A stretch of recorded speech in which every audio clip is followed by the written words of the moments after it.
In 1987, an old man walked into a Ferrari factory. He slowly walked around the cars, watching and thinking. Then he stopped in front of a car and said, "This is it." Not the fastest car they had, not the most expensive either, but the one he chose was his last creation.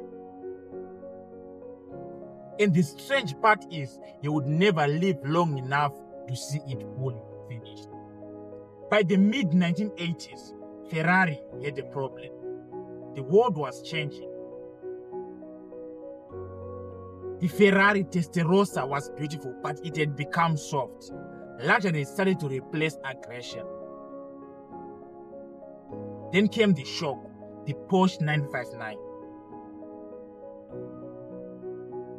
Fast, smart, advanced in every way, and suddenly Ferrari wasn't leading anymore. Inside Maranello, there was silence, until one question changed everything.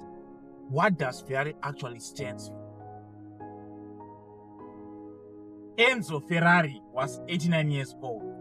Didn't want compromise, didn't want comfort. He gave one final order: build the best driver's car we know how to make. No luxury, no distraction, no excuses. Just speed and feeling. One last time. And they followed that order, literally.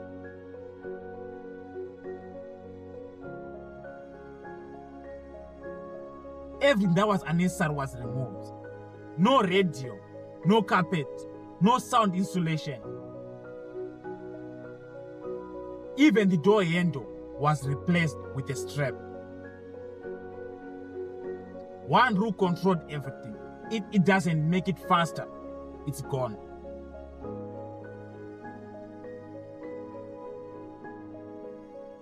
The result was a brutal simplicity. A car reduced to its purest form.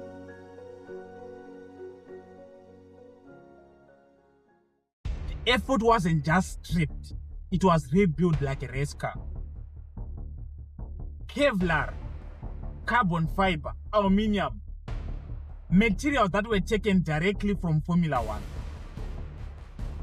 Total weight was just 1,100 kilograms. This wasn't a road car pretending to be a track car. It was a track car with license plates. Then came the number that changed everything: 201 miles per hour. The F40 became the first production car to break the 200 miles per hour top speed. Not as a prototype, but a car anyone could buy. But it came with a cost. There was no traction control, no ABS, no safety system, just pure mechanical truth. The turbos don't ease in, they hit like a wave. The steering isn't calm, it's alive, almost violent. Drivers didn't call it easy, they called it dangerous, because it did not protect you, but it exposed you. Ferrari had planned to build 400 F40s. But demand exploded.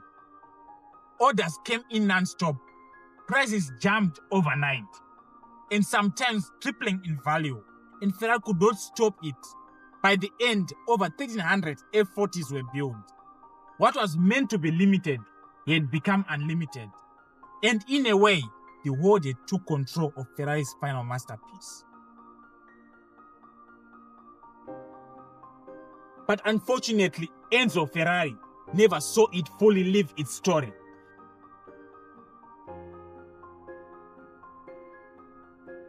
He passed away in 1988, just 1 year after the F40 was revealed. He never witnessed the legend it would become, but maybe it did not need to.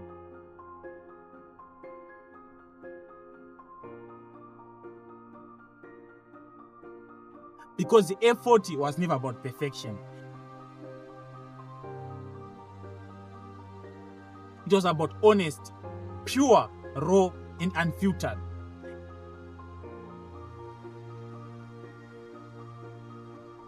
And that's why today, when people ask the greatest Ferrari ever made is, they don't talk about numbers.